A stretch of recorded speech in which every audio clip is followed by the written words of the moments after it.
بسم اللہ الرحمن الرحیم. السلام علیکم خواتین و حضرات. اور مشکور ہوں میں لون صاحب کا اور ان کے ٹرسٹ کا کہ جنہوں نے اہتمام کیا ہے اس بڑی روح پرور محفل کا. مجھے پتہ ہے کہ گزشتہ 6 سال سے وہ یہ محفل منعقد کر رہے ہیں رمضان کے مہینے میں.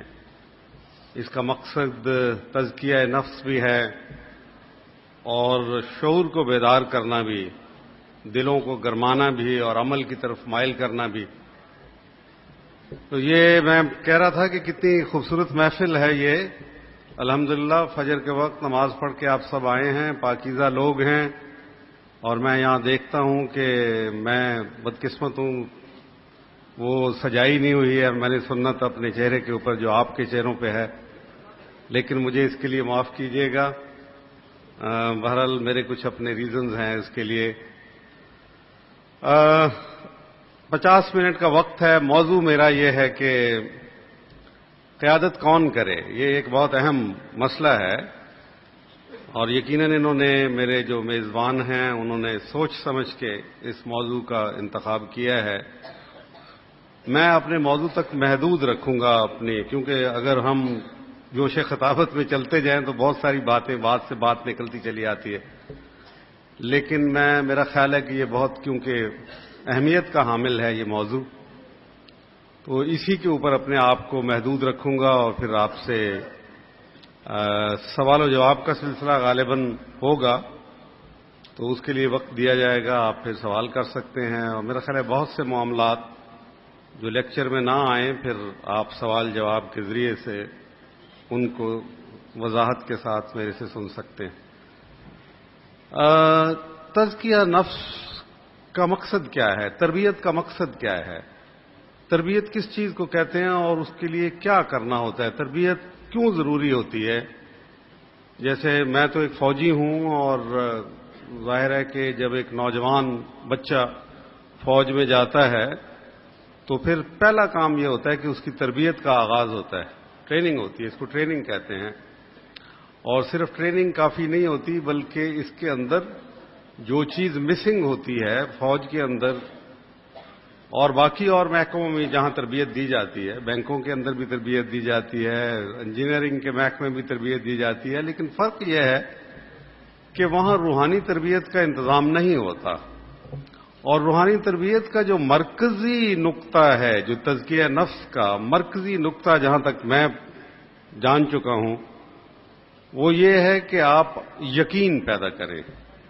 یقین اپنی ذات میں، اپنے اللہ کے اندر، اپنے ایمان میں آپ کو یقین ہو، اور اس بات کے اوپر یقین ہو کہ جو اللہ نے ہمیں ہدایت بھیجی ہے وہ بالکل سچی اور بالکل مستند ہے. اور یہیں پہ آ کے مسئلہ پیدا ہو جاتا ہے کہ وہ آپ پڑھتے تو ہیں، ہم بھی پڑھتے ہیں سب کچھ، لیکن یقین کی جو دولت ہے اس سے مالا مال نہیں ہوتے. تو یقین جو ہے وہ بہت ضروری ہے. علامہ اقبال نے فرمایا کہ گماں آباد ہستی میں یقین مرد مسلماں کا، گماں آباد ہستی میں یقین مرد مسلماں کا، بیاباں کی شب تاریک میں قندیل رہبانی. یعنی یہی روشنی دیتی ہے ہمیں یہ جو گمان آباد رستی ہے، جس میں گمان، شکوک، شبہات، یہ سبھی کچھ ہیں. ابھی مجھے کہا گیا کہ میں دانشور ہوں. میں بابا دانشور نہیں ہوں.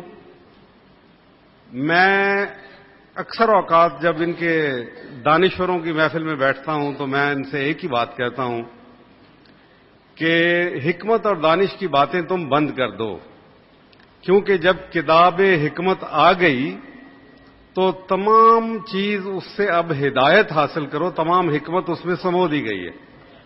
تو حکمت کی تو آپ بات کرتے ہو، ہدایت کی بات ہی نہیں کرتے. تو ابھی ہمیں ضرورت ہے کہ ہم یہ دانشوری چھوڑ کے اور حکمت گری چھوڑ کے ابھی ہم ہدایت کی بات کریں. ہر معاملے میں جب ہم کہتے ہیں کہ وہ بالکل مکمل ضابطۂ حیات ہے، ہر ایک چیز فرد کے اعمال اور اس کے طریقہ کار سے لے کے قوموں کے معاملات اور بین الاقوامی معاملات میں ہمیں ہر ایک چیز وہاں سے ہدایت ملتی ہے. اور اس ہدایت کو حاصل کرنے کے لیے بہت ضروری ہے کہ یقین ہو. اور پھر میں علامہ کو کوٹ کرتا ہوں یقین کے لیے. کہتے ہیں کہ سنیں تہذیب حاضر کے گرفتار. ہم سبھی تہذیب حاضر کے گرفتار ہیں کہ سن اے تہذیب حاضر کے گرفتار، غلامی سے ہے بدتر بے یقینی. یہ بے یقینی کی جو کیفیت ہے یہ ہمیں کھا جاتی ہے. تو آج کے ماحول میں کیسے یقین کو اجاگر کیا جائے، اس کو زندہ کیا جائے، اور یہ ہر ایک فرد کا اپنا معاملہ ہے. اس نے اپنے دل میں اتر کے، اپنے ضمیر کی گہرائیوں میں، اپنے شعور کی سطح، اس کی تہ میں جا کے اس نے یہ فیصلہ کرنا ہے. آج جب کہ حق و باطل کا دور حاضر کا سب سے بڑا مارکا بپا ہے، کنفیوژن ہے قوم کے ذہنوں کے اندر، بڑا زبردست کنفیوژن ہے کہ میں نے کیا پوزیشن لینی ہے. ہم کہتے ہیں کہ ہمارے حکمران نے یہ پوزیشن لی، کچھ کہتے ہیں وہ غلط لی، کچھ کہتے ہیں صحیح لی، اور اسی چکر میں ہم گھوم رہے ہیں. تو ہم نے دیکھنا ہے کہ اصل میں کیا پوزیشن لیتا ہوں، کیا میں اس کو کس انداز میں دیکھتا ہوں، کیسے سمجھتا ہوں. اور یہی میرا خیال ہے جو یہ محفلیں ہوتی ہیں ان کا مقصد ہونا چاہیے. اور یقیناً اس محفل کا بھی، جو یہ ایک مہینے کے اوپر محیط ہے، اس کا بھی یہی مقصد ہوگا. تو آج یہ جو واقعہ ہے یہ تو حیرت انگیز طور پہ ہے. میں بعض اوقات سوچا کرتا ہوں کہ مجھے اگر موقع دیا جائے کہ میں کس دور اور کس عہد میں زندہ رہنا پسند کروں گا، تو قرون اولیٰ کا دور چھوڑ کے غالباً میں اس دور کو چنوں گا اپنے لیے کہ میں اس دور میں زندہ رہنا چاہتا ہوں کہ یہاں ایک کشمکش جاری ہے اور صدیوں کے بعد یہ کشمکش ابھری ہے. تقریباً جہاد کا جو عمل شروع ہوا ہے جہاد افغانستان سے، اور جس میں میں بذات خود بہت حد تک ملوث رہا، اس کے بعد جو یہ سلسلہ چل نکلا ہے، جو تاریخ پھر سے متحرک ہو گئی ہے. منجمد تھی، اب پھر سے متحرک ہو گئی ہے. کس کے حوالے سے؟ اسلام کے حوالے سے متحرک ہو گئی، کیونکہ دو متبادل نظام آپس میں ٹکرا رہے تھے. سوشلزم اور کیپٹلزم آپس میں 74 سال ایک دوسرے کے ساتھ انہوں نے کشتی لڑی، لیکن بالآخر یہ نتیجہ نکلا کہ اسلام ہمارا دشمن ہے دراصل دونوں کا. مجھے یاد ہے کہ رچرڈ نکسن جو اس وقت پریزیڈنٹ امریکہ کا ہوا کرتا تھا، ریٹائر ہو گیا تھا اس وقت، اس نے ایک کھلا خط لکھا تھا گورباچوف جو روس کا پریزیڈنٹ تھا اس کو، اور ریگن جو کہ امریکہ کا پریزیڈنٹ تھا. انہوں نے کہا تم خام خواہ آپس میں گتھم گتھا ہو رہے ہو، یہ تمہارا اصل دشمن تو اسلام ہے، مسلمان نہیں. یہاں بھی بہت امپورٹنٹ بات یہ ہے کہ مسلمان نہیں ہیں دشمن، کیونکہ مسلمان ہم تو آپس میں بکھرے ہوئے، بٹے ہوئے، تقسیم شدہ، ایک دوسرے کے ساتھ دست و گریباں. بلا ہم کیسے ان کے لیے چیلنج ہو سکتے ہیں؟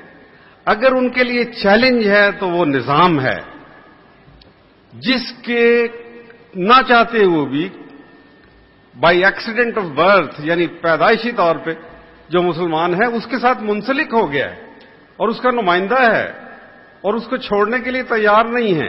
لہذا انہوں نے ایک نئی اصطلاح کوائن کی جس کا نام ہے کلیش آف سیولائزیشن، تہذیبوں کا ٹکراؤ. یہ نہیں کہا کہ اصل ہدف ہمارا جو ہے وہ اسلام ہے، بلکہ کہا کہ ان کی جو تہذیب ہے وہ جاہلیت کے اوپر مبنی ہے، یہ بڑی ظالمانہ ہے. اب یہ حال ہی میں پوپ صاحب نے جو فرمان دیا اس سے یہ بات بڑی واضح ہو گئی کہ پوپ بھی سیاسی مقاصد ہیں، جارج بش کے بھی سیاسی مقاصد ہیں، ٹونی بلیئر کے بھی سیاسی مقاصد ہیں، اور ان کا اصل ہدف جو ہے وہ مسلمان نہیں ہے. کیونکہ ہمارے پاس کیا طاقت ہے کہ اس کو ہم مسلمان ٹیکنالوجی، دولت، علم، باقی ساری چیزیں، فوجی طاقت، سیاسی طاقت، سب ان کے پاس ہے. اتنی زیادہ عروج پہ پہنچ چکی ہے ان کی طاقت کہ وہ اپنی طاقت کے نشے میں، اس کے گھمنڈ میں وہ فرعون کی کسی حرکتیں کر رہے ہیں. تو اصل مقصد یہ ہے کہ ان کا وہ کیا ہیں اور وہ کیا چاہتے ہیں. وہ 3 چیزیں چاہتے ہیں، سن لے میرے سے. سب سے پہلی چیز جو ہے وہ آپ سے قرآن چھیننا چاہتے ہیں، اس میں ترمیم کرانا چاہتے ہیں. وہ کہتے ہیں جب تک یہ کتاب موجود ہے، اور یہ شواہد سے میں بات کہہ رہا ہوں کیونکہ میں ایسی بات نہیں کہتا مفروضے کی بنیاد کے اوپر، بارہا مختلف جگہوں پہ، لیکن ایک صرف حوالہ دوں گا کہ برٹش پارلیمنٹ میں ایک پارلیمنٹیرین اٹھ کے اپنے ہاتھ میں کتاب لے کے ہماری مقدس کتاب لہراتا ہے اور مخاطب ہو کے کہتا ہے کہ جب تک یہ کتاب دنیا میں موجود ہے دہشت گردی ختم نہیں ہو سکتی۔ پھر دوسری چیز جو لینا چاہتے ہیں ہم سے، وہ حب رسول ہم سے چھینا چاہتے ہیں، کہ جس کے بارے میں علامہ نے کہا تھا کہ وہ فاقہ کش جو موت سے ڈرتا نہیں ذرا، روح محمد اس کے بدن سے نکال دے۔ تو ہمارے بدنوں میں سے روح محمد نکالنے کی کوشش کی جا رہی ہے۔ اور تیسری چیز جو ہے، جو مزاحمت ہے، یعنی جب ہم یہ دونوں چیزیں لینے کے لیے نکلیں گے تو کچھ سر پھرے، کچھ اللہ کے شہدائی لوگ جو ہیں وہ مزاحمت کریں گے، مقابلے میں آئیں گے، اور وہ مقابلہ اور مزاحمت کا نام کیا ہے؟ اس کا نام ہے جہاد۔ تو ان سے جہاد کا لفظ جو ہے اس کو بدنام کر دو، اس کو دہشت گردی کا اس کے اوپر لیبل چپکا دو، تو پھر ہم یہ کریں گے۔ چنانچہ یہ ایک بڑی اسکیم کے تحت ہو رہا ہے۔ اور کیوں ہو رہے ہیں؟ اس لیے کہ وہ خائف ہیں، اس لیے کہ وہ ڈرے ہوئے ہیں، اس لیے کہ ان کے نظام ناکام ہو چکے ہیں۔ ان کی جو یہ فطرت ہے خونخواری کی، صفاقی کی، وہ سامنے آ چکی ہے۔ اور یہ تہذیبوں کے ٹکراؤ کی تو علامہ اقبال نے 1936 میں زبردست انداز میں اس کی پیش گوئی کر دی تھی۔ کیا بات تھی اس شخص کی، کتنا اس کی بصیرت تھی۔ کہا کہ دنیا کو ہے پھر مار کے روح و بدن پیش، دنیا کو ہے پھر مار کے روح و بدن پیش، یعنی مورل اور مٹیریل کا کلیش جو ہے دوبارہ آ رہا ہے۔ تہذیب نے پھر اپنے درندوں کو ابھارا، اور یہ دیکھیں کیسے درندے، خونخوار درندے، تہذیب کا پردہ بظاہر وہ جو ایک ملمہ تھا اس کو پھاڑ کے یہ درندے باہر نکل آئے ہیں۔ ابو غریب دیکھ لیں، گوانتانامو بے دیکھ لیں، ان کے ٹارچر کیمپس کو دیکھ لیں، ان کا انداز دیکھ لیں، ان کی بامبنگ، ان کے تھرموبیرک بامز، ان کی جو سازشیں، ان کی چال بازیاں، ان کی جھوٹ، وہ یہ تہذیب ہے۔ یہ تہذیب ہے جو جارج بش اس کی نمائندگی کرتا ہے، ٹونی بلیئر جیسا جھوٹا انسان اس کی نمائندگی کرتا ہے۔ تو تہذیب نے پھر اپنے درندوں کو ابھارا، اور اس کا متوازن کیا ہوگا؟ اللہ کو پامردی مومن پہ بھروسہ، ابلیس کو یورپ کی مشینوں کا سہارا۔ یعنی اس مقابلے میں آپ کو ٹیکنالوجی کی ضرورت نہیں ہے، آپ کو استقامت کی ضرورت ہے، آپ کو یقین کی ضرورت ہے۔ اس میں ٹیکنالوجی، روز ٹیکنالوجی نہیں ہے، ہمارے پاس ٹیکنالوجی نہیں ہے۔ میں کہا کرتا ہوں ٹیکنالوجی وداؤٹ مورالٹی از راسکیلٹی۔ بغیر اخلاقی قدروں کو اجاگر کیے ہوئے اگر ٹیکنالوجی کسی کے ہاتھ میں آ جاتی ہے تو یہ شیطانی فعل ہے۔ ٹیکنالوجی بہت اچھی چیز ہے، مومن کی میراث ہے علم، لیکن ٹیکنالوجی اگر غلط ہاتھوں میں، شیطان کے ہاتھوں میں آئے تو وہ ٹیکنالوجی بہت ظالمانہ، بہت خونخوار، بہت درندگی کی بنیاد بن سکتی ہے۔ تو یہ علامہ نے جو کہا یہ انہوں نے پہلے سے ہی بتا دیا تھا کہ یہ مارکا آنے کو ہے، اور آخری بند ہے اس کا،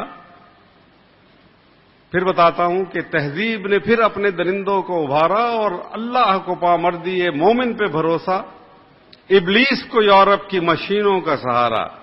غیرت ہے بڑی چیز جہاں تگوداؤ میں، پہناتی ہے درویش کو تاج سر دارا۔ تو دین کیا ہے؟ فقر غیور ہے، یہ غیرت کا نام ہے۔ تو دین جو ہے اس کے اندر اگر غیرت کو نکال دے تو پھر اس کا مطلب ہے کہ کچھ بھی نہیں رہ گیا اس کے اندر، اس میں سے رس نکل گیا سارے کا سارا۔ تو غیرت کی کمی مسلمانوں کے اندر، حمیت کی کمی، کہ آج تو صورتحال یہ ہے کہ حمیت نام تھا جس کا گئی تیمور کے گھر سے۔ حمیت بڑی چیز ہے، اور حمیت جو ہے وہ دین کا ایک بنیادی جز ہے۔ تو یہ مقابلہ جو ہے اس کے اندر آپ نے مقابلہ جو کرنا ہے یقین سے، حمیت سے، اور اپنے ایمان کی قوت سے، اور اس کے اندر جہاد مختلف قسم کا میں مانتا ہوں۔ غلبہ اسلام کی بات فی الحال نہیں کر رہے ہم، کیونکہ ہم خود بٹے ہوئے ہیں۔ ہم دفاعی جہاد کی، جس کا ہمارا حق بنتا ہے، جو کوئی ابھی ہماری عزت، آبرو، ہماری آزادی، ہمارے عقیدے کے اوپر زد لگائے گا تو پھر اس کو سمجھ لینا چاہیے کہ ہم اپنی جان کے اوپر کھیل جائیں گے، کیونکہ اپنی جان کو ہم عزیز نہیں رکھتے، اور یہی بات ان کو شکست کا ان کی باعث بن رہی ہے۔ انہوں نے 5 سال پہلے یہ جنگ خود چھیڑی تھی، یہ غلط ہے، جھوٹ ہے، میں کہتا آیا ہوں۔ اب تو خود ان کے جو پروفیسرز ہیں، 75 پروفیسر، انہوں نے مل کے کہا کہ یہ واردات خود انہوں نے کی تھی، لیکن یہ تو ان کا گڈ لک ٹو دیم، اچھی بات ہے، ٹھیک ہے، جو بھی آ جائے طاقتور وہ کرتا ہے، ہمیں ان سے غرض نہیں، ہم نے کہنا کہ ہماری کیا پوزیشن ہوگی۔ اور یہاں مشکلات یہ تھیں، اور یہ بہت آپ کے سمجھنے کی بات ہے، کیونکہ اسامہ بن لادن کا جو یہ معاملہ ہے یہ بہت الجھا ہوا ہے۔ بہت سے لوگ کہتے ہیں کہ وہ ان کے ساتھ ملا ہوا ہے، یہ کیسے ہو سکتا ہے کہ امریکہ کی ٹیکنالوجی، اب یہ جو ہے یقین نہ ہونا، امریکہ کی ٹیکنالوجی اللہ کے سامنے تو نہیں کوئی حیثیت رکھتی۔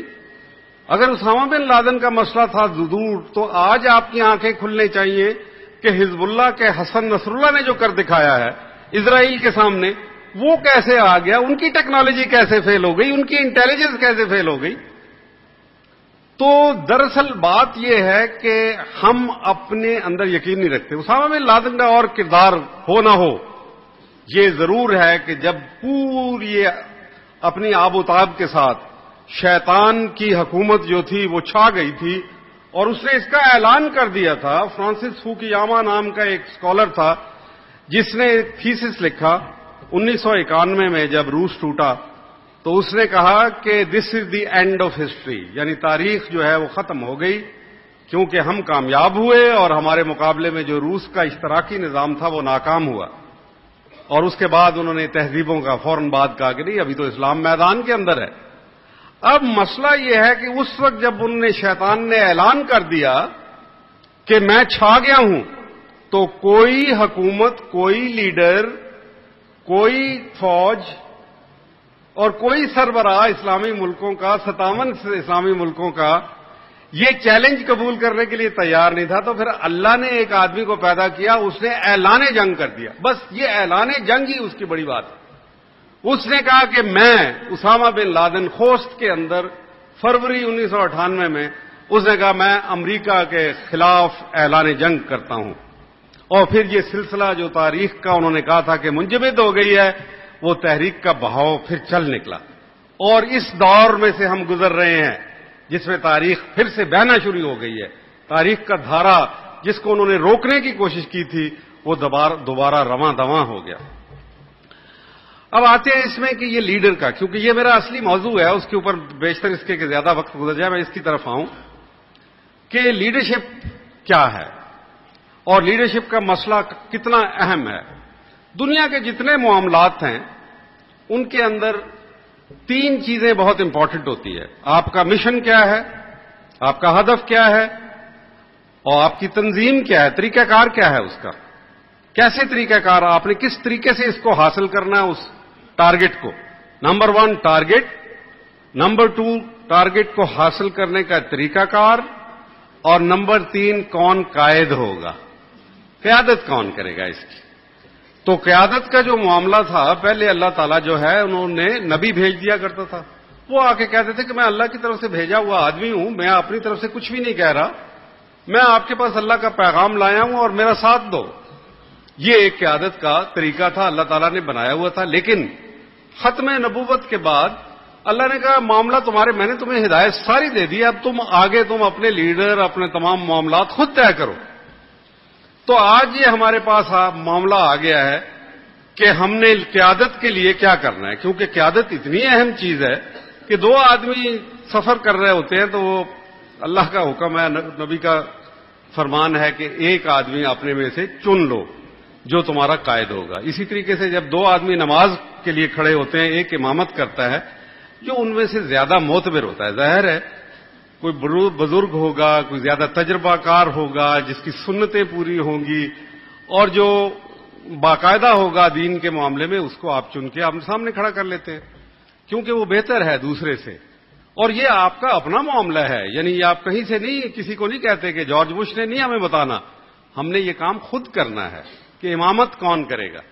اب امامت کے لیے خصوصیات ہیں کچھ، بالخصوص آج کے ماحول میں۔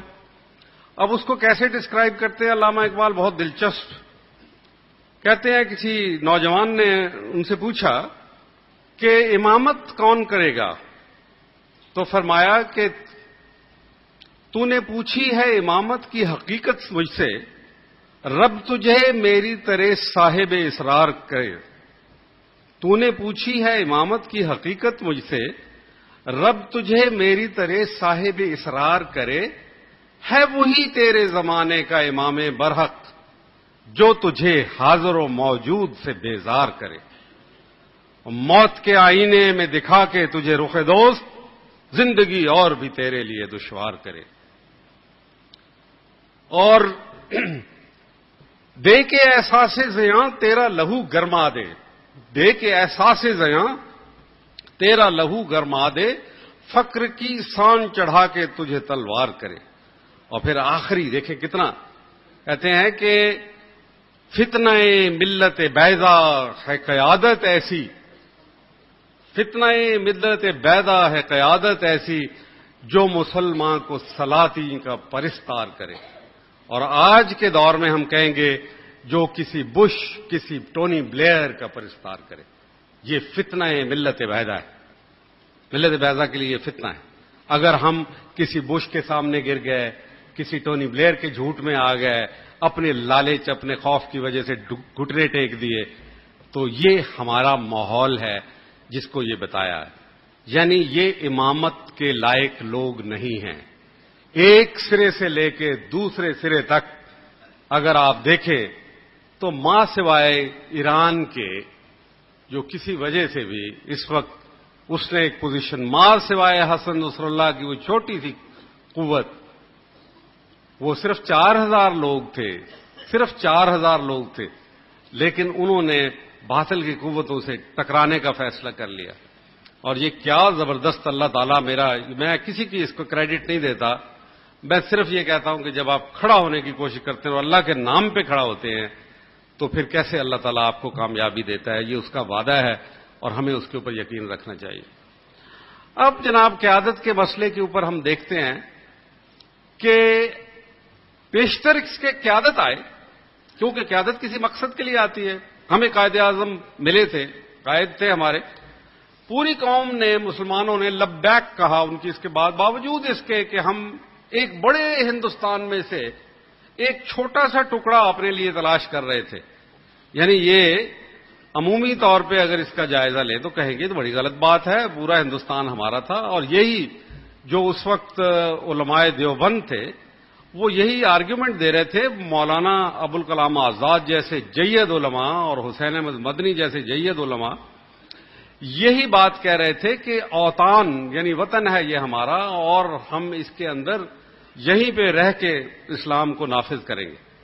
لیکن قائد اعظم اور ان کے ساتھی اور علامہ اقبال اس بات کو تسلیم نہیں کرتے تھے۔ وہ کہتے نہیں، ہمیں ریاست مدینہ کے ماڈل کے اوپر الگ سے ایک جگہ چاہیے، ایک ایسا ٹکڑا چاہیے جس کے اندر ہم بڑی آزادی کے ساتھ، چاہے وہ 1 انچ، قائد اعظم کے الفاظ استعمال کر رہا ہوں، میں پاکستان لوں گا چاہے وہ صرف 1 اسکوائر انچ کا کیوں نہ ہو، کیونکہ مجھے تو ایک لیبارٹری ہاؤس وہاں بنانا ہے، اسلام کی تجربہ گاہ بنانا ہے کہ دور حاضر میں اسلام کے جو بنیادی اصول ہیں، جو سنہری اصول ہیں، اور وہ کہاں سے برآمد ہوتے ہیں بنیادی اور سنہری اصول؟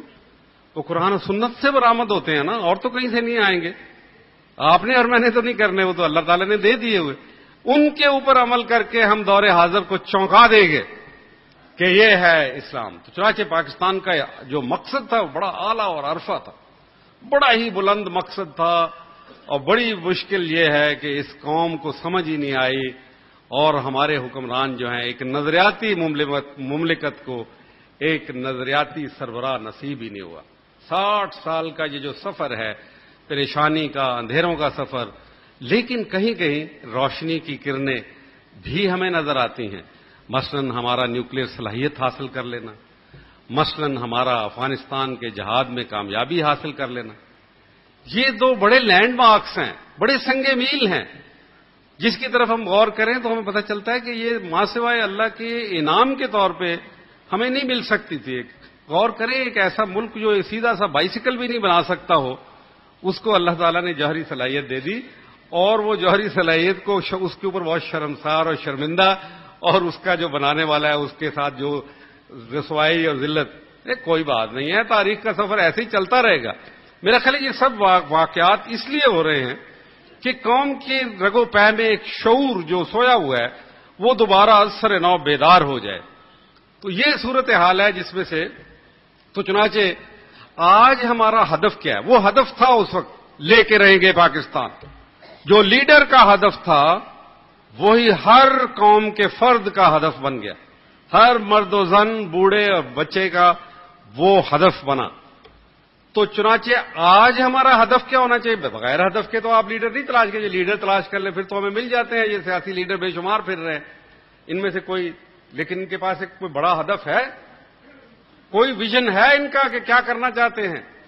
قربانی مانگنے کے لیے قربانی سے عبارت ہے کہ غریب و سادہ اور رنگی ہے داستان حرم، نہایت اس کی حسین ابتدا ہے اسماعیل۔ یہ تو داستان ساری قربانی کی ہے۔ مانگو تو صحیح قربانی، کس کے لیے مانگو گے؟ اپنے اقتدار کے لیے قربانی مانگو گے؟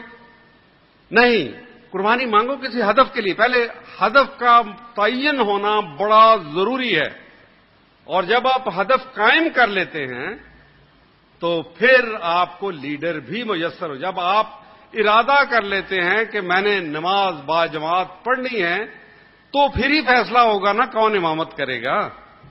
تو ہم امامت کا جو ہمارا معروف سیاسی طریقہ کار ہے، جو پارٹی سسٹم ہے، یہ سراسر غلط ہے، کیونکہ اس کے اندر ہدف یہ ہوتا ہے کہ جی میں تمہارا لیڈر بنتا ہوں اور جناب مجھے چلو میں تمہیں بڑا وہاں اقتدار کروا دوں گا، اصلاح کر دوں گا۔ یہ بالکل غلط ہے۔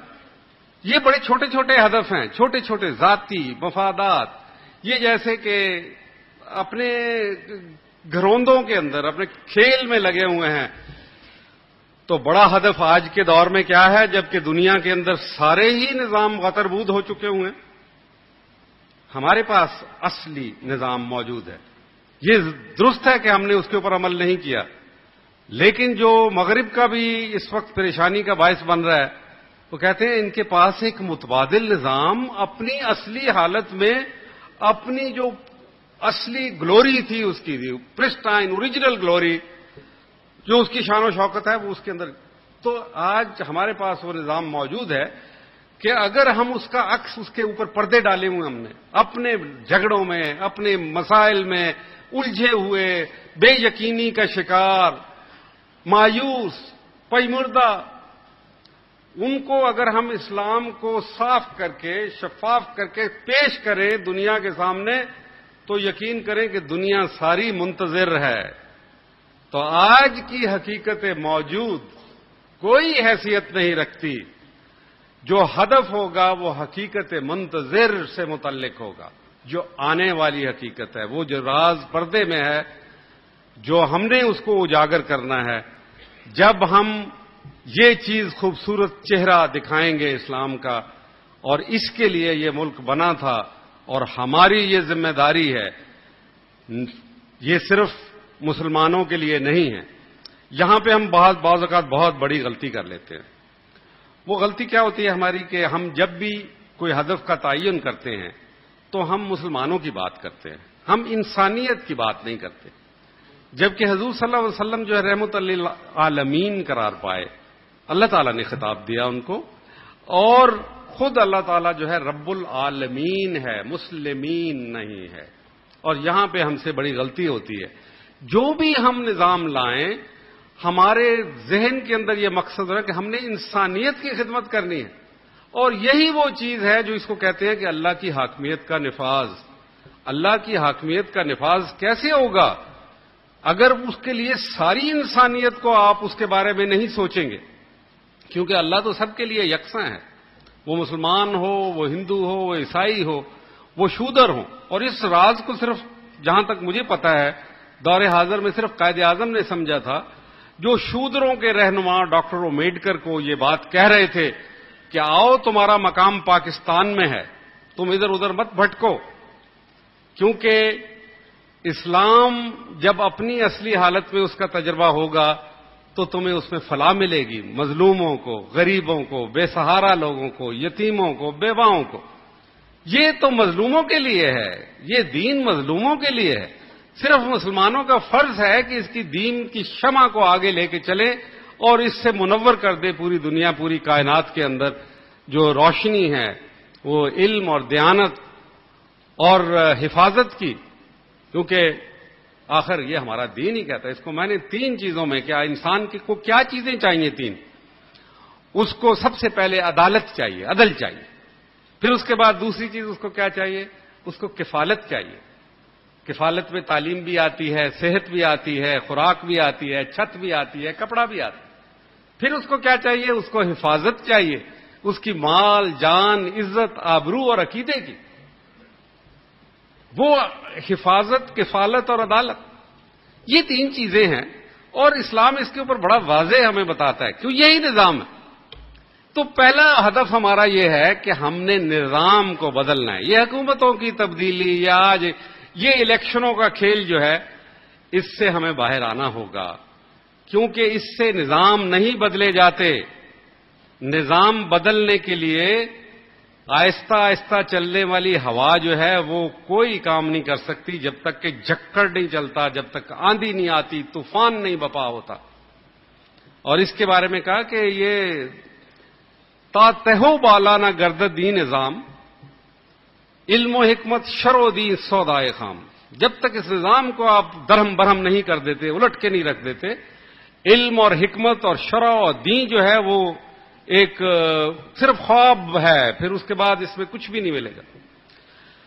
تو چنانچہ طریقہ کار ابھی ہم آ گئے کہ ہدف کون سا ہونا چاہیے. پہلا میں نے 3 باتیں بتائی تھیں کہ پہلا ہدف کیا ہوگا، نظام کی تبدیلی ہمارا ہدف ہونا چاہیے.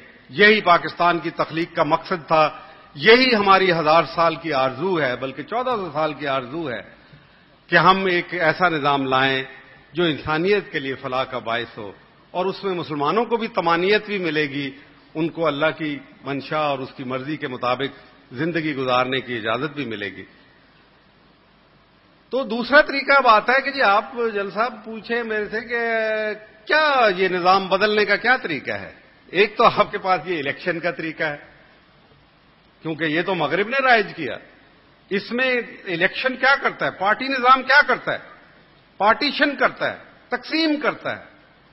اور فرعون کا کیا کام ہوتا ہے؟ فرعون کو کہا کہ کیا 2 فنکشن فرعون کے ہوتے ہیں. ایک فرعون جو ہے متکبر ہے، یہ قرآن کی زبان میں بات ہو رہی. ایک تو فرعون کا کام ہے وہ متکبر ہے، دوسرا وہ لوگوں کو تقسیم کرتا ہے. تو یہ تو فرعونی نظام ہوا جو تقسیم کرتا ہے، آپس میں لڑاتا ہے. گلی محلہ کوچہ بازار کریا گاؤں جہاں بھی جائیں خاندانوں کو تقسیم کرتا ہے. سیاست کرتی ہے یا نہیں؟ اگر ہم کہتے ہیں کہ فرقہ واریت بہت بڑی خرابی ہے، مسلمانوں کو ملت کو تقسیم کرتی ہے، تو سیاسی جماعتی نظام جو ہے کیا یہ تقسیم نہیں کرتا؟ کیا یہ قابل مذمت نہیں ہے، قابل گرفت نہیں ہے؟ اگر یہ ہے تو پھر اس کو ریجیکٹ کرنا چاہیے. اگر یہ قرآن سے مطابقت نہیں رکھتا، اس سے لگا نہیں کھاتا، اس سے ہم آہنگ نہیں ہے، تو پھر اس کا یہ مطلب ہے کہ اس کے اندر وہ جوہر ہی موجود نہیں ہے، وہ صلاحیت ہی نہیں ہے جو ایک نئے نظام کو لا سکتی. تو نئے نظام لانے کے لیے پھر کیا ہے؟ 2 طریقے ہیں. انتخاب کا طریقہ آپ نے دیکھ لیا، میرے سے لکھوا لیں آپ، 10 اور انتخاب کرا لیں، آپ کو کبھی سکون اور اطمینان نہیں ملے گا. کیونکہ یہ سارا نظام ہی جھوٹ کا ہے، تقسیم کرتا ہے، لوگوں کو آپس میں لڑاتا ہے، اور پھر اس کے بعد تقسیم کر کے کوئی ایک چودھری اوپر بیٹھ جاتا ہے آ کے، اور وہ کہتا ہے میں تمہاری تقدیر بدل دوں. جب جاتا ہے تو گالیاں کھا کے جاتا ہے. نہیں، دوسرا طریقہ جو ہے وہ انقلاب کا ہے. درمیان میں مجھے کوئی طریقہ نظر نہیں آیا. میں بہت سوچا کہ کیا طریقہ ہے دوسرا طریقہ ہے انقلاب. انقلاب کیا کرتا ہے؟ وہ بدل کے رکھ دیتا ہے. وہ قوم کی توانائیوں کو، ملت کی توانائیوں کو یکجا کرتا ہے، اور پھر اس کے بعد وہ ایک طوفان بن کے اٹھتے ہیں. اور ان کی اتنی طاقت ہوتی ہے بے پناہ. طوفان کی طاقت جو ہے وہ آپ نے دیکھ لی، کیٹرینا کا طوفان، یہ سونامی کا طوفان. وہ پانی کے قطرے جب مل کے اٹھتے ہیں تو وہ کیا تباہی مچا سکتے. بین ہی جیسے انسانوں کا انبوہ جب مل کے اٹھے گا اور کسی خاص مقصد حیات کے لیے اٹھے گا اس کو روکا نہیں جا سکتا. کوئی آرمی آج وہ افغانستان انہوں نے دیکھا تھا، روس سے پہلے دیکھا کہ افغانستان گرا پڑا ہے، کمزور ہے، چڑھ دوڑو، مار کھا کے چلا گیا 11 سال کے بعد. اس کے بعد اب امریکہ نے دیکھا کہ یہ تو آپس میں لڑ رہے ہیں. اور بابا آپ نے تاریخ سے سبق نہیں سیکھا کبھی کہ کبھی دنیا کی کوئی فوج چاہے کتنی بھی طاقتور کیوں نہ ہو وہ کسی قوم کو شکست نہیں دے سکتی. فوجیں فوجوں کو شکست دیتی ہیں، فوجیں قوموں کو شکست نہیں دے سکتی. اگر وہ قوم جو ہے شکست تسلیم کرنے کے اوپر آمادہ نہ ہو اس کو شکست دی نہیں جا سکتی. میں ظاہر ہے ملٹری ہسٹری کا اسٹوڈنٹ ہوں تو میں یہ بات بڑے وثوق سے آپ کو بتاتا ہوں کہ کوئی تاریخ میں مثال ہی نہیں ملتی کہ کسی فوج نے، حملہ آور نے کسی قوم کو شکست دے دی ہو. ایسا ممکن ہی نہیں ہے. جب قوم آمادہ ہوتی ہے کہ لڑنے کے اوپر، اپنی آزادی کے اوپر یکسو ہو جاتی ہے تو اس کو شکست نہیں دی جا سکتی. تو یہ کیفیت ہے جہاں بھی آپ دیکھیں گے جب قوم جمع ہوتی ہے اور وہ پھر انقلاب بپا کرتی ہے.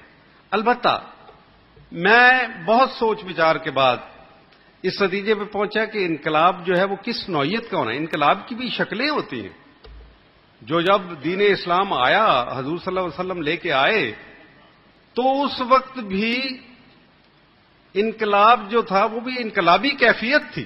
آخر بتوں کو نکال کے، جن کی پوجا کیا کرتے تھے ان کو نکال کے پھینک دینا، لات و منات اور عزا کو نکال کے اس کے پھینک دینا. یا حضرت ابراہیم علیہ السلام جب آئے تھے انہوں نے ان کے سر کاٹ کے ان کے کلہاڑا ان کے سر پہ رکھ دیا کندھے کے اوپر. تو وہ ساری چیز جو کیا تھی، انقلابی کیفیت تھی نا. لیکن وہ انقلاب جو حضور لے کے آئے وہ نرم انقلاب تھا. اور میں اسی لیے گزشتہ 12 سال سے لگاتار، بلکہ اس سے بھی زیادہ لکھ بھی رہا ہوں اور کہہ بھی رہا ہوں کہ ہمیں نرم انقلاب کی ضرورت ہے، خونی انقلاب کی ضرورت نہیں ہے.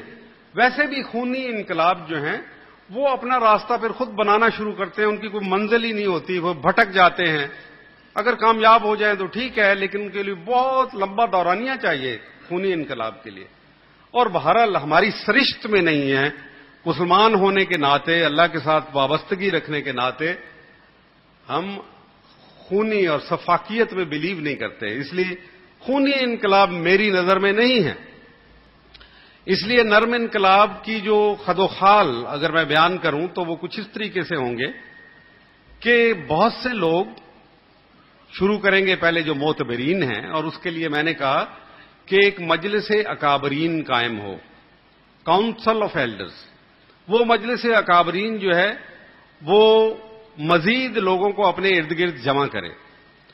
اور مجلس اکابرین جو ہے وہ جہاں جہاں بھی لوگ سوچتے ہیں، فکر کرتے ہیں، تدبر کرتے ہیں. آپ کے گجرانوالہ میں بیٹھکوں میں، ڈرائنگ رومز میں اور محفلوں میں بے شمار سینکڑوں ایسے لوگ ہوں گے جو شاموں کو یا ہفتے میں ایک بار یا مہینے ایک بار ملتے ہوں گے اور انہی باتوں پہ غور کرتے ہوں گے. اور وہ اچھے اور سچے لوگ ہوتے ہیں جو وہ تدبر کرتے ہیں، جو غور و فکر کرتے. تو آپ ان کو جمع کرنا شروع کر دیں. اور جب وہ جمع ہوگی، اس کو سیلولر آرگنائزیشن کرتے ہیں کہ وہ موجود ہیں، آپ نے ان کو کریٹ نہیں کرنا، وہ معاشرے کے اندر موجود ہوتے ہیں، آپ نے ان کو کنیکٹ کرنا ہے، جوڑنا ہے ان کو. اور جب آپ جوڑنے کا عمل مکمل کر لیں گے تو آپ ان کو طوفان بنانے میں اور پرامن طریقے سے ان کو باہر نکالنے میں پھر آپ کو یہ کرنا پڑے گا کہ اٹھو اللہ کے نام پہ، ہلکے ہو یا بھاری، ایک ایک کر کے، دو دو کر کے اٹھو اللہ کے نام پہ. اس وقت وہ پیغام جائے گا کہ اٹھو اللہ کے نام کے اوپر. اور پھر اس وقت ضرورت ہوگی ایک ایسے قائد کی، ایسے امام کی، ایسے لیڈر کی جو یہ نعرہ لگائے گا کہ اٹھو اللہ کے نام پہ، ہلکے ہو یا بھاری. تو یہ قیادت کی جو تیسری کڑی آ گئی، یعنی قیادت میں، کیونکہ میرا لیکچر قیادت سے متعلق ہے تو میں نے آپ کو بتایا کہ پہلا ہدف، پھر طریقہ کار بتایا کہ طریقہ کار کون سا ہونا چاہیے، نرم انقلاب کیا ہوتا ہے، اور اس کے بعد بالآخر آخری جو موقع ہوگا، آخری جو بات ہوگی وہ ہوگی قیادت کا چننا. اب آئیں قیادت کون ہو؟ کیا میں یا آپ میں سے کوئی یا کوئی اور پاکستان میں سے اٹھ کے نعرہ بلند کر دے مستانہ اور کہے کہ آؤ میں میرے ساتھ چلو؟ نہیں، یہ ممکن نہیں. یہ صرف نبیوں کا کام تھا. صرف ان کو یہ حق حاصل تھا کہ وہ کہہ سکتے ہیں مجھے اللہ نے بھیجا ہے، میں تمہیں بلاتا ہوں، اللہ کی طرف بلاتا ہوں، اپنی طرف نہیں بلاتا. لیکن آج یہ کسی کو حق حاصل نہیں ہے. لہذا قیادت کا ایک طریقہ کار ہونا چاہیے قیادت چننے کا، اور وہی یہ کہ یہ کونسل آف ایلڈرز یا مجلس اکابرین یا شورا جو بھی نام اس کو دیں، وہ ملی سطح کے اوپر شورا ہو جو بیٹھ کے اور یہ فیصلہ کرے کہ ہمارا ہدف یہ ہے، ہمارا طریقہ کار یہ ہوگا، ہم اقتدار کے بھوکے نہیں ہیں، ہم کرسی نہیں چاہتے، ہماری غرض کوئی نہیں ہے، اور ہم مل کے یہ فیصلہ کرتے ہیں کہ یہ ہمارا ہدف ہے، یہ ٹارگٹ ہم اس شخص کو دیتے ہیں، فلاں شخص کو ہم متعین کرتے ہیں، اس کو حکم دیتے ہیں اور اس کو کہتے ہیں کہ تم نکلو اور آواز دو اور ہم تمہارے ساتھ، ہم تمہاری پشت پہ رہیں گے، تمہارے ساتھ ساتھ چلیں گے، شانہ بشانہ تمہارے ساتھ ہوں. تو چنانچہ میں جو آپ سے بات کر رہا ہوں، قائد اعظم کا طریقہ کار بھی دیکھیں کہ علامہ اقبال اور دیگر دانشوروں نے ان کو بلایا تھا، وہ تو تھک ہار کے بیٹھ گئے تھے، وہ مایوس ہو گئے تھے، وہ لندن چلے گئے تھے، پھر یہاں سے وفود گئے، ان کو کہا کہ آؤ تم ہی ہو تم ہی ہو. پھر اب آتے ہیں کہ وہ جو مجلس ہوگی اکابرین کی، وہ کن بنیاد کے اوپر، وہ کون سی خصوصیات دیکھے گی اس شخص کے اندر جس کی بنیاد کے اوپر وہ اس کا تعین کرے گی، متعین کرے گی کہ جی آپ کو اپوائنٹ کرتے ہیں ہم. آپ میرے ساتھ ہیں نا؟ کہیں نیند تو نہیں آ رہی آپ لوگ؟ میری بات سمجھ میں آ رہی ہے؟ اب جو آپ نے اس کا تعین کرنا ہے، اس کے لیے میں نے 7 پوائنٹ فارمولا ایک بنایا، 7 نکات کے اوپر مبنی. پہلی بات یہ ہے کہ اس میں کیا ہونا چاہیے، اس کے اندر کلیئرٹی آف ویژن. اس شخص جس کو آپ اپوائنٹ کرتے ہیں، اس کا جو ویژن ہے، اس کا جو ہدف ہے، وہ بڑا کلیئر ہے، اس میں کوئی اس کو ابہام نہیں ہے، بڑی ضروری بات ہے. دوسری بات یہ ہے کہ اس کی کمٹمنٹ کا لیول کیا ہے، یعنی کتنا یکسو ہے، کتنا وہ اس کے لیے قربانی کتنی دے سکتا ہے، کتنا اس کے اوپر پختہ ہے، یا وہ جھک جانے والا یا بک جانے والا تو نہیں ہے. یہ دوسرا سی، اس کو میں 7 سیز فارمولا کہتا ہوں، لیکن انگریزی کا وہ ہے کہ clarity of vision, commitment to the cause, اور تیسری بات اس کے اندر کریج بہت ضروری ہے. کریج ہونا، اس کے اندر جرأت ہونا، حمیت ہونا، کیونکہ اس کے بغیر کام نہیں بنتا.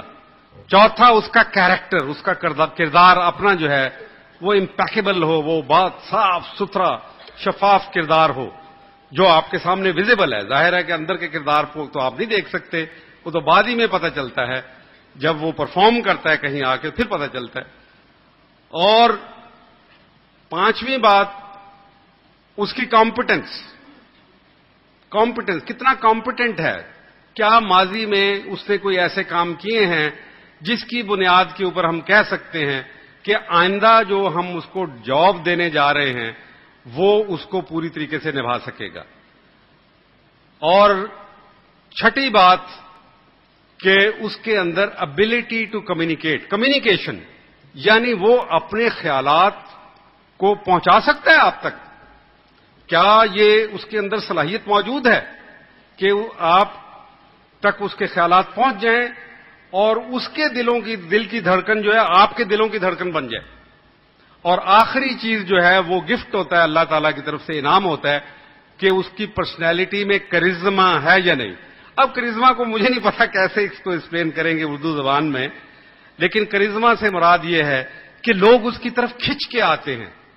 کیونکہ ایسا لیڈر جو ہے وہ قوموں کو کب ملتا ہے؟ جب قوموں پہ اللہ مہربان ہو جاتا ہے. وہ انعام کے طور پہ دیتا ہے کہ آپ اس کی بات پہ یقین کر لیتے ہیں، آپ کا دل ٹھک جاتا ہے، اس کے اوپر آپ کی جو اس کو ہوتا ہے نا وابستگی ہو جاتی ہے اس کے ساتھ جو وہ بات کہہ رہا ہے. میں نہیں جیسے کہتا کہ وہ انگریزی زبان میں بات کرتے تھے، اس نے کہا میں مجھے پتا ہے کیا بات کر رہا ہے، میری بات کر رہا ہے نا، اور تو کچھ نہیں کر رہا. مجھے معلوم ہے، میں انگریزی زبان نہیں سمجھتا، لیکن مجھے معلوم ہے کہ یہ میری بات کر رہا ہے کیونکہ یہ سچا اور کھرا آدمی ہے. تو یہ 7 چیزیں کا فارمولا بیٹھیں اور اس کے اوپر فیصلہ کر دیں. یہی طریقہ ہے جب آپ کے خاندانوں میں جھگڑے ہوتے ہیں، معاملات بگڑ جاتے ہیں، قبائل میں جھگڑے ہوتے ہیں، محلے میں جھگڑے ہوتے ہیں، مسائل حل نہیں ہو رہے ہوتے، تو پھر کیا طریقہ کار آپ اختیار کرتے ہیں کہ کچھ لوگ بزرگ مل کے بیٹھ جاتے ہیں کہ یار بہت ہو گیا، اب آؤ بیٹھو اور اس میں ہم فیصلہ کرتے ہیں. تو ان تین چیزوں کے اوپر ہمیں فیصلہ کرنا ضروری ہے. ہمارا ہدف کیا ہوگا، ہمارا طریقہ کار اس ہدف کو حاصل کرنے کا کیا ہوگا، اور آخری بات جب یہ قائم ہو جائیں دونوں چیزیں تو پھر کہ اس کام کو کرنے کے لیے لیڈر کون چنا جائے گا. یہ طریقہ ہے. اس لیے کیونکہ آج آپ کے موضوع یہ تھا لیکچر کا کہ لیڈر کون ہوگا، تو لیڈر کے لیے میں نے اسی لیے یہ ذرا تفصیل سے بیان کی کہ لیڈر تک پہنچنے کا طریقہ کار یہ ہونا چاہیے. جو عمومی طریقہ، جو معروف طریقہ ہے سیاستدانوں کا، یہ غلط ہے، یہ کبھی کامیاب نہیں ہوگا. بہت بہت شکریہ آپ کا سننے کا. وآخر دعوانا ان الحمد للہ رب العالمین.